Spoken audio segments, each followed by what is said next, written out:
আজকের ক্লাসে। সবার জন্য রইল অনেক অনেক শুভেচ্ছা। আশা করি তোমরা সবাই ভালো আছো, সুস্থ আছো। আজকে আমরা আলোচনা করব একাদশ ও দ্বাদশ শ্রেণীর ষষ্ঠ অধ্যায় নিয়ে। অধ্যায়টির নাম হচ্ছে অর্থায়ন।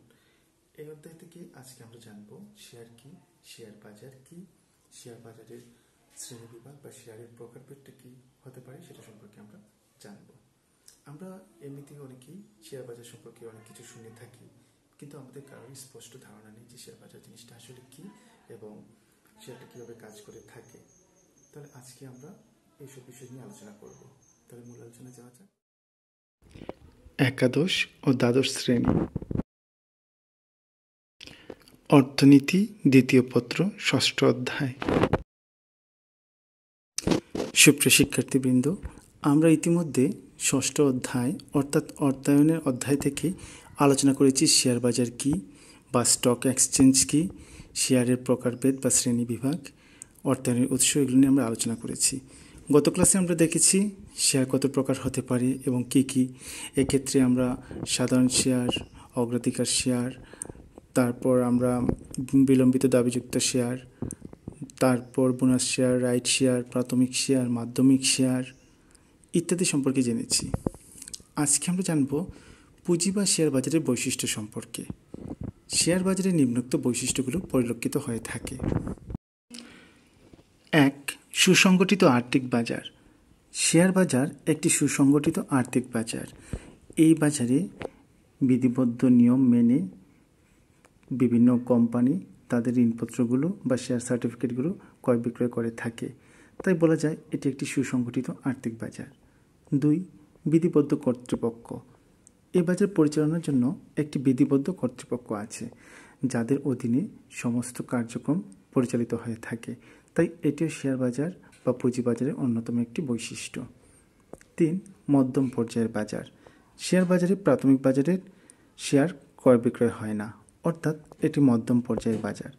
আমরা জানি প্রাথমিক বাজারের যে শেয়ার সেগুলো সাধারণত ব্যাংক বা কোনো আর্থিক প্রতিষ্ঠানে ক্রয় বিক্রয় হয়ে থাকে, আর শেয়ার বাজারে বিক্রয় হয়ে থাকে মাধ্যমিক শেয়ারগুলো। 4. অনুমোদিত সদস্য। শেয়ার বাজারে যারা তাদের শেয়ার ক্রয় বিক্রয় করে থাকে তারা সবাই এখানকার অনুমোদিত সদস্য হতে হয়, তাই বলা যায় এটি একটা পূর্ণাঙ্গ নিয়ম শৃঙ্খলার মধ্য দিয়ে পরিচালিত হয়ে থাকে। 5. তালিকাভুক্ত কোম্পানি। যদি কোনো কোম্পানি তাদের শেয়ার সার্টিফিকেট বিক্রি করতে চায় এবং তাদের মূলধন বৃদ্ধি করতে চায়, তাহলে প্রথমেই তাকে একটা নির্দিষ্ট শেয়ার বাজারের তালিকাভুক্ত করতে হয়। তালিকাভুক্ত ছাড়া কোনো কোম্পানি তাদের শেয়ার ক্রয় বিক্রয় করতে পারে না। 6. শেয়ার মূল্যের ওঠানামা। সাধারণত শেয়ার বাজারে শেয়ার মূল্যের ওঠানামা পরিলক্ষিত হয়ে থাকে। এখন আমরা জানব শিল্প পুঁজি গঠনে শেয়ার বাজারের গুরুত্ব বা প্রয়োজনীয়তা সম্পর্কে। বর্তমান যুগে বিশ্বের প্রতিটি দেশে শেয়ার বাজারের গুরুত্ব অপরিসীম। নিম্ন শিল্প পুঁজি গঠনে শেয়ার বাজারের গুরুত্ব বা প্রয়োজনীয়তা বর্ণনা করা হলো। 1. মূলধন সংগ্রহ। শেয়ার বাজারে যেসব কোম্পানিগুলো নিবন্ধিত হয় সেগুলো ওই বাজার থেকে প্রয়োজনীয় মূলধন সংগ্রহ করে কোম্পানির আকার বৃদ্ধি করতে পারে। শেয়ার মূলধন পরিশোধের কোনো মেয়াদকাল নেই। এরকম সুবিধার জন্য কোম্পানি ক্রমে বৃহদায়তন প্রতিষ্ঠানে রূপান্তরিত হতে পারে। যেমন আমরা উদাহরণস্বরূপ বলতে পারি, ধরুন স্কয়ার কোম্পানি যদি এখন চায় যে তার মূলধন বৃদ্ধি করবে, তাহলে সে খুব সহজেই তার মূলধন বৃদ্ধি করতে পারে। কীভাবে? সে শেয়ার বাজারে প্রথমে নিবন্ধন করে নেবে। নিবন্ধন করার পর ওই বাজার থেকে সে প্রয়োজনীয় মূলধন সংগ্রহ করতে চাইবে। তখন সে তার যে কোনো নির্দিষ্ট কোনো প্রোডাক্টের সে শেয়ার বাজারে তখন ছাড়বে এবং সাধারণ জনগণকে সে আহ্বান করবে সেই শেয়ার ক্রয় করার জন্য। জনগণ যখন সেই শেয়ারটা ক্রয় করবে তখন ওই অর্থটা চলে যাবে কোম্পানির মূলধন হিসেবে, আর তার বিনিময়ে জনগণ ওই কোম্পানিতে ওই নির্দিষ্ট পরিমাণ অর্থের ওই শেয়ারের মালিকানাটা ভোগ করবে এবং সেখান থেকে সে নির্দিষ্ট পরিমাণ লভ্যাংশের ভাগীদার হবে। এই ক্ষেত্রে দেখা যায় যে খুব সহজেই স্কয়ার কোম্পানি কিন্তু বাজার থেকে মূলধন সংগ্রহ করে নিচ্ছে। এক্ষেত্রে তার কোনো রকমের কষ্ট করতে হচ্ছে না। সে শুধুমাত্র প্রসপেক্টাসের মাধ্যমে বা পত্রিকার বিজ্ঞাপন দিয়ে বা গণমাধ্যমের দ্বারা সে আহ্বান করবে জনগণকে এবং জনগণ নিজে থেকেই তার শেয়ারটা ক্রয় করবে এবং মূলধনটা তাকে প্রদান করবে। 2. কোম্পানির সুনাম বৃদ্ধি। কোম্পানির পণ্য ভালো হলে আর্থিক অবস্থা ভালো হয়, তখন শেয়ারের দাম বৃদ্ধি পায়, ফলে কোম্পানির সুনামও বৃদ্ধি পায়। আমরা যদি চারপাশে তাকাই তাহলে আমরা দেখতে পাই বেশ কিছু কোম্পানি রয়েছে যারা স্বনামধন্য, অর্থাৎ তাদের নাম শুনে আমরা বলতে পারি যে তাদের পণ্যটা ভালো। কেন? কারণ ওই কোম্পানির পণ্যটা যখন ভালো হয় তখন তার আর্থিক অবস্থাটা খুব ভালো হয়ে থাকে, আর যখন তার আর্থিক অবস্থাটা ভালো হয় তখন তার শেয়ারের দামটা বৃদ্ধি পায়, আর শেয়ারের দাম যখন বৃদ্ধি পায় তখন সবাই মনে করে যে ওই কোম্পানিটা খুবই ভালো, এবং সুনামটা তখন চারদিকে দ্রুতগতিতে ছড়িয়ে পড়ে, যা কোনো একটা কোম্পানির জন্য খুবই ইতিবাচক হয়ে দাঁড়ায়। 3. পণ্যের গুণগত মান বৃদ্ধি। কোম্পানির আর্থিক অবস্থা ও সুনাম বৃদ্ধি পেলে উৎপাদিত পণ্যের বাজার সম্প্রসারিত হয়, ফলে পণ্যের গুণগত মান বৃদ্ধির সুযোগ থাকে।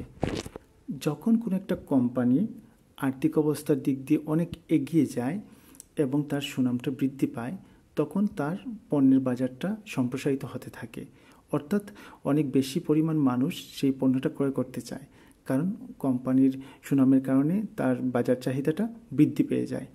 তখন ওই পণ্য যখন অধিক সংখ্যক মানুষ ক্রয় করে তখন কোম্পানি স্বাভাবিকভাবেই চিন্তা করে যাতে ওই পণ্যের গুণগত মানটা ভালো থাকে। 4. মূলধন সংগ্রহে খরচ কম। কোম্পানির আয়তন সম্প্রসারণের সময় মূলধনের প্রয়োজন হলে শেয়ার বাজার নতুন শেয়ার বিক্রি করে মূলধনের ব্যবস্থা করে। অন্যান্য উৎস অপেক্ষা এক্ষেত্রে মূলধন সংগ্রহের খরচ কম হয়। শিল্প পুঁজি গঠনের জন্য মূলধন সংগ্রহ অত্যন্ত জরুরি। এই মূলধন সংগ্রহ করতে গিয়ে বিভিন্ন উৎসের উপর নির্ভর করতে হয়। এক্ষেত্রে শেয়ার বাজার থেকে মূলধন সংগ্রহ করতে হলে মূলধন খরচের যে খরচটা পড়ে সেটা খুবই কম, অর্থাৎ মূলধন সংগ্রহ করতে গেলে খুব কম খরচেই শেয়ার বাজার থেকে মূলধনটা সংগ্রহ করা যাবে। সে কারণে শেয়ার বাজারের প্রতি বিভিন্ন কোম্পানিগুলো ঝুঁকে থাকে। এক্ষেত্রে যে কোম্পানির মূলধনের প্রয়োজন হয় সে শেয়ার সার্টিফিকেট বিক্রির মাধ্যমে বা ঋণপত্র বিক্রির মাধ্যমে জনগণের কাছ থেকে অর্থ সংগ্রহ করে তার মূলধন বৃদ্ধি করতে পারে। যেহেতু এখানে খুব কম খরচে মূলধন সংগ্রহ করা যায়, তাই এটি শিল্প পুঁজি গঠনে গুরুত্বপূর্ণ ভূমিকা পালন করে থাকে। 5. উৎপাদন, আয় ও কর্মসংস্থান বৃদ্ধি। শেয়ার বাজারের ফলে বিনিয়োগকারীরা উপযুক্ত ক্ষেত্রে বিনিয়োগের পথ খুঁজে পায়। দেশে অব্যবহৃত সম্পদের ব্যবহার ঘটে, ফলে উৎপাদন, আয় ও কর্মসংস্থান বৃদ্ধি পায়। যখন কোনো কোম্পানি শেয়ার বিক্রি করে তার মূলধনটা বৃদ্ধি করে, তখন সে তার কোম্পানিটাকে সম্প্রসারিত করে। সেক্ষেত্রে দেখা যায় মানুষের কর্মসংস্থানের সুযোগটা বেশি হয়, অর্থাৎ তারা বেশি সংখ্যক শ্রমিক এসে কাজে নিযুক্ত হয়, তার ফলে উৎপাদন বৃদ্ধি পায়। আর যখন উৎপাদন বৃদ্ধি পায় তখন আয়টাও বৃদ্ধি পায়, কারণ যেসব মানুষের আগে কাজ ছিল না এখন তারাও কাজ পেল, অর্থাৎ তাদের আয়টা বৃদ্ধি পেল। সেক্ষেত্রে দেখা যায় যে তাদের উৎপাদন, আয় এবং কর্মসংস্থান বৃদ্ধিটা পুরো দেশের উৎপাদন, আয় ও কর্মসংস্থানের উপর ইতিবাচক প্রভাব সৃষ্টি করে। ফলে বলা যায় শিল্প পুঁজি গঠনে শেয়ার বাজারের ভূমিকা অত্যন্ত গুরুত্বপূর্ণ। 6. সঞ্চয়ে উৎসাহ প্রদান। শেয়ার বাজারে বিনিয়োগের মাধ্যমে মুনাফা লাভের সুযোগ থাকায় জনগণ সঞ্চয়ে উৎসাহিত হয়, ফলে শেয়ার বাজার সঞ্চয়ে উৎসাহ প্রদান করে বলা যায়।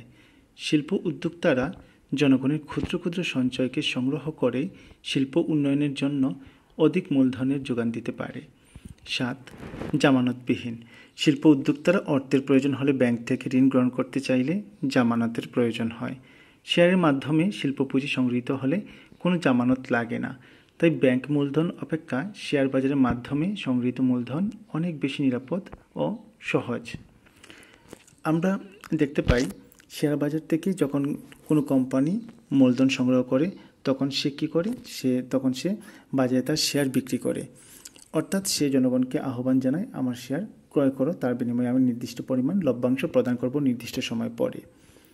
এক্ষেত্রে যার ইচ্ছে সে সেটা ক্রয় করতে পারে, যার ইচ্ছে সে ক্রয় নাও করতে পারে। এক্ষেত্রে কোম্পানি কোনো রকমের জামানত দেয় না এবং তার সেখানে অর্থটা ফেরত দেওয়ার কোনো নির্দিষ্ট বাধ্যবাধকতা নেই যে তাকে ফেরত দিতেই হবে অর্থটা। কিন্তু ব্যাংক থেকে যদি সে পুঁজি সংগ্রহ করতে চায় বা মূলধন সংগ্রহ করতে চায় তাহলে তাকে সেখানে বেশিরভাগ ক্ষেত্রেই জামানত দিতে হবে। তাই জামানতবিহীনভাবে যদি মূলধন সংগ্রহ করতে চায় তাহলে কোনো কোম্পানির জন্য শেয়ার বাজার হচ্ছে প্রথম পছন্দ। 8. বাধ্যবাধকতা নেই। শেয়ার বাজারের মাধ্যমে সংগৃহীত মূলধন ফেরত দেওয়ার কোনো বাধ্যবাধকতা নেই। শুধুমাত্র মুনাফা হলে শেয়ার হোল্ডারকে মুনাফার একটা অংশ দিতে হয়। তাই শিল্প পুঁজি গঠনে এটি অত্যন্ত গুরুত্বপূর্ণ উপাদান। শেয়ার বাজার হতে যখন কোনো কোম্পানি শেয়ার বিক্রির মাধ্যমে মূলধন সংগ্রহ করে, তখন কোনো কোম্পানি জনগণকে আহ্বান জানায় তার শেয়ার ক্রয় করার জন্য। তখন যে এই শেয়ারটা ক্রয় করে, তখন সে ওই শেয়ারের মালিক হয়ে যায়। মালিক হওয়ার পর শেয়ার হোল্ডার চাইলে সে শেয়ারটা অন্য কারো কাছে বিক্রি করে দিতে পারে অথবা ধরে রাখতে পারে, এটা তার ব্যাপার। কিন্তু সে ওই কোম্পানিকে বাধ্য করতে পারে না তার টাকা ফিরিয়ে দেওয়ার জন্য বা শেয়ার ফেরত নেওয়ার জন্য। অর্থাৎ কোম্পানির কোনো বাধ্যবাধকতা নেই। তাই কোম্পানিগুলো শেয়ার বাজার হতে মূলধন সংগ্রহ করতে আগ্রহী থাকে। 9. জটিল শর্ত নেই। শিল্প পুঁজি গঠনে শেয়ার বাজার একটি নিরাপদ উৎস। কেননা শেয়ার বাজার হতে অর্থ সংগ্রহ করলে কোনো রকম আর্থিক বাধ্যবাধকতা, ঋণ পরিশোধের ঝুঁকি থাকে না বা মূলধন সংগ্রহের জন্য জটিল শর্ত পালন করতে হয় না। 10. নগদ অর্থে রূপান্তর। শেয়ার বাজারে একজন ক্রেতা তার শেয়ার প্রয়োজনের সময় সহজে বিক্রি করে নগদ অর্থে রূপান্তর করতে পারে। সে কারণে বিনিয়োগকারীগণ এ বাজারে বিনিয়োগে উৎসাহী হয়। তবে শেয়ার বাজারে একজন ক্রেতা কীভাবে তার শেয়ার প্রয়োজনের সময় সহজে বিক্রি করে নগদ অর্থে রূপান্তর করতে পারে, এটা নির্ভর করছে শেয়ারের দামের ওঠানামার উপরে। যদি কখনো শেয়ারের দামটা উঠে অর্থাৎ বৃদ্ধি পায়, তখন একজন শেয়ার হোল্ডার তার শেয়ার আগে যে দামে ক্রয় করেছিল, তখন সে সেটা অধিক দামে বিক্রি করতে পারে এবং মুনাফা লাভ করতে পারে। এই ক্ষেত্রে সে অপেক্ষা করতে পারে যে দাম আরও বৃদ্ধি পায় কিনা। দাম যদি আরও বৃদ্ধি পায়, তখন সে আরও বেশি দামে সেটা বিক্রি করতে পারে এবং সেখান থেকে সে লাভবান হতে পারে। আবার দাম যদি নেমে যায়, তাহলে তখন একজন শেয়ার হোল্ডারকে শেয়ার কম দামে বিক্রি করতে হয়, তখন তাকে কিছুটা লোকসানের সম্মুখীন হতে হয়। এই ক্ষেত্রে যদি দেখা যায় সে অপেক্ষা করার পর দামটা আরও বেশি কমে যায়, তখন তাকে আরও বেশি লোকসানের সম্মুখীন হতে হয়। এই ক্ষেত্রে যখন দামটা কমে যায়, সেক্ষেত্রে সে চাইলে তখন সেই শেয়ারটা সে কী করতে পারে, বিক্রি করতে পারে। আবার সে চাইলে সে অপেক্ষা করতে পারে যে দামটা কখনো বৃদ্ধি পায় কিনা বা আগের জায়গাতে ফিরে আসে কিনা। এগুলোর উপর ডিপেন্ড করে যে সে কীভাবে তার শেয়ারটা বিক্রি করে নগদ অর্থে রূপান্তর করবে। 11. কর হ্রাস। শেয়ার মার্কেট হতে শিল্প উদ্যোক্তারা মূলধন সংগ্রহ করলে মুনাফার উপর কম হারে কর দিতে হয়। তাই সেখানে বিনিয়োগে উদ্যোক্তারা উৎসাহিত হয়ে থাকে। কারণ যেহেতু করটা কমে যাবে, সেহেতু বিনিয়োগকারীরা চায় ওইখানে বিনিয়োগ করবে। বিনিয়োগ করলে তাদেরকে কম কর প্রদান করতে হবে, এটা তাদের জন্য একটা সুবিধা। তাই বিনিয়োগকারীরা চায় এই সুবিধাটা গ্রহণ করতে। একটি দেশের অর্থনৈতিক উন্নয়নে সে দেশের শেয়ার বাজার অপরিসীম প্রভাব সৃষ্টি করে। উন্নত এবং উন্নয়নশীল দেশসমূহের অর্থনৈতিক উন্নয়নের অন্যতম প্রধান চালিকা শক্তি হিসেবে শেয়ার বাজার গুরুত্বপূর্ণ ভূমিকা পালন করে। বাংলাদেশের অর্থনৈতিক উন্নয়নের লক্ষ্যে এদেশের শেয়ার বাজার দক্ষ করে গড়ে তোলা প্রয়োজন। কারণ শেয়ার বাজারকে অর্থনৈতিক দর্পণ হিসেবে বিবেচনা করা হয়ে থাকে। বাংলাদেশের শেয়ার বাজার উত্তরোত্তর সাফল্যের দিকে এগিয়ে যাবে, আমরা এই আশাটাই করে থাকি। এখন আমরা জানব অর্থনীতির আরেকটি গুরুত্বপূর্ণ বিষয় নিয়ে, সেটি হচ্ছে বন্ড বা কর্পোরেট বন্ড। আমরা জানি অর্থনীতিতে যেমন স্বল্পমেয়াদে অর্থায়ন করা হয়ে থাকে, ঠিক তেমনি দীর্ঘমেয়াদেও অর্থায়ন করা হয়ে থাকে। দীর্ঘমেয়াদী অর্থায়নের অন্যতম উৎস হল বন্ড। এতে ঋণের পরিমাণ, সুদের হার, পরিশোধের সময়কাল এবং আরও শর্তাবলী উল্লেখ থাকে। কর্পোরেশন বা সরকার এইরূপ বন্ড ইস্যু করে।